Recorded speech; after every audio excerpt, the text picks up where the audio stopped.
Madras high court के justice G R Swaminathan को विपक्ष इसलिए हटाना चाहता है क्योंकि उन्होंने 6वीं सदी में बने एक मंदिर में दीप जलाने की अनुमति दी है। खास बात यह है कि जिस जगह पर यह परंपरा निभाई जाती है उसी जगह सिकंदर बादशाह की 13वीं सदी की दरगाह भी मौजूद है। तो क्या किसी मंदिर में सिर्फ इसलिए दीप नहीं जलाया जा सकता क्योंकि उसके पास एक दरगाह है?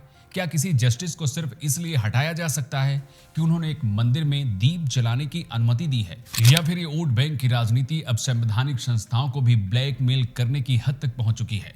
कौन है जस्टिस जी आर स्वामीनाथन, जिनके खिलाफ इंडिया गठबंधन के अखिलेश यादव, डिंपल यादव, प्रियंका वाड्रा जैसे 107 सांसद महाभियोग चलाना चाहते हैं? चलिए इस एक वीडियो में समझने की कोशिश करते हैं। आपको जस्टिस जी आर स्वामीनाथन के बारे में बताएं उससे पहले आप ये जान लीजिए कि पूरा मामला क्या है, जिसे लेकर अखिलेश यादव, प्रियंका वाड्रा जैसे नेता एक जज को उसकी कुर्सी से हटाना चाहते हैं।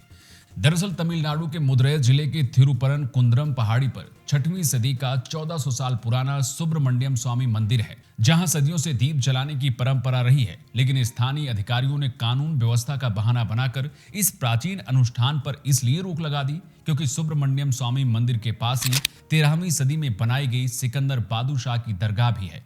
प्रशासन ने कहा मंदिर के पास ही मौजूद दरगाह में भीड़ रहती है और कानून व्यवस्था बनाए रखने के लिए दीपम की अनुमति नहीं दी जा सकती है। कई बार ये परंपरा या तो रोक दी गई या फिर इसे सीमित कर दिया गया। 2023 में जब प्रशासन ने अनुमति नहीं दी तो भक्तों ने हाई कोर्ट में याचिका दायर कर दी। जस्टिस स्वामीनाथन ने 1 दिसंबर 2025 को सुब्रमण्यम स्वामी मंदिर में दीप जलाने का आदेश दिया। उन्होंने साफ किया कि दीपोत्सव दरगाह या मुस्लिम समुदाय के अधिकारों का उल्लंघन नहीं करता और न ही इससे किसी समुदाय के अधिकारों का हनन होता है। क्योंकि ये स्थल ऐतिहासिक रूप से मंदिर का हिस्सा है, इसलिए यहाँ दीप जलाए जा सकते हैं।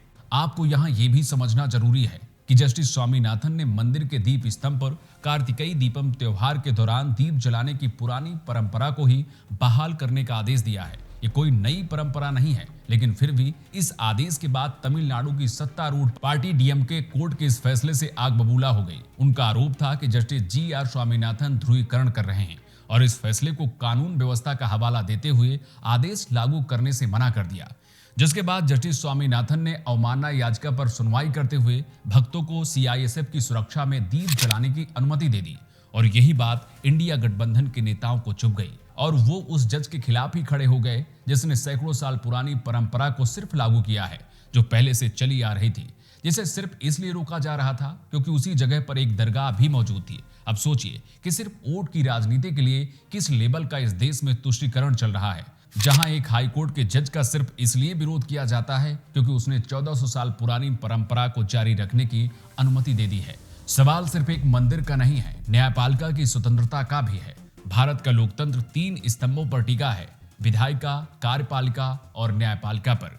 लेकिन जब सियासत, आस्था और वोट बैंक का गणित न्याय के सिंहासन पर हमला करता है तो संविधान की नींव भी हिलने लगती है और आज वही करने की कोशिश की जा रही है।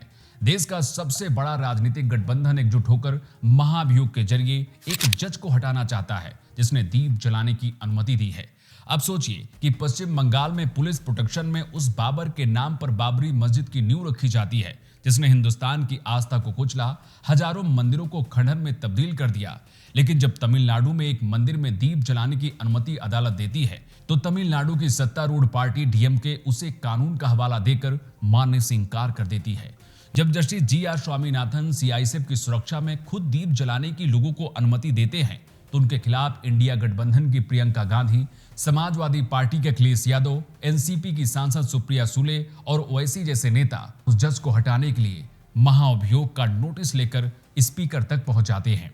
अब सवाल इस बात का कि क्या एक जज को सिर्फ ऐसे फैसलों के लिए हटाया जा सकता है? इसका जवाब है बिल्कुल नहीं। भारत के संविधान के मुताबिक किसी जज को हटाने के लिए प्रूवन मिसकंडक्ट या इनकैपेसिटी प्रूव होनी चाहिए। सिर्फ किसी जज को इसलिए नहीं हटाया जा सकता कि उसने एक धार्मिक परंपरा बहाल करने वाला एक आदेश जारी किया है। भारत में आज तक एक भी जज को महाभियोग के जरिए हटाया नहीं गया, लेकिन राजनीति को सच की परवाह कहां होती है। इंडिया गठबंधन इस कानूनी आधारों को दरकिनार करते हुए एक राजनीतिक दबाव का दस्तावेज तैयार किया। उन्होंने संविधान के शब्दों को हथियार बनाया ताकि न्याय के सिंहासन पर हमला किया जा सके। वे जजों को यह धमकी दे रहे हैं कि अगर आप हमारे वोट बैंक के खिलाफ कोई फैसला देंगे तो भले ही वो संवैधानिक रूप से सही ही क्यों ना हो, हम उसका विरोध जरूर करेंगे और आपका करियर भी तबाह कर देंगे। ये भारत के इतिहास में न्यायिक स्वतंत्रता को कुचलने का सबसे सातिर प्रयास है।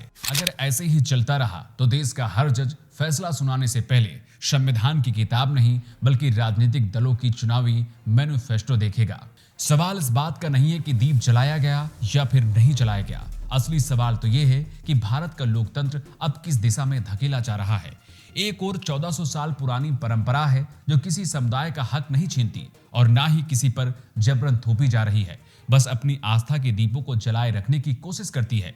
और दूसरी ओर है वोट बैंक की राजनीति जो उस दीप की रोशनी से भी डरने लगी है।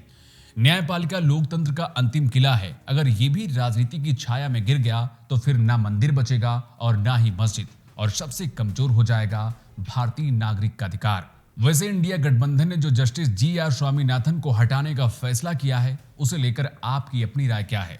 आप कमेंट बॉक्स में लिखकर हमें बता सकते हैं। नमस्कार।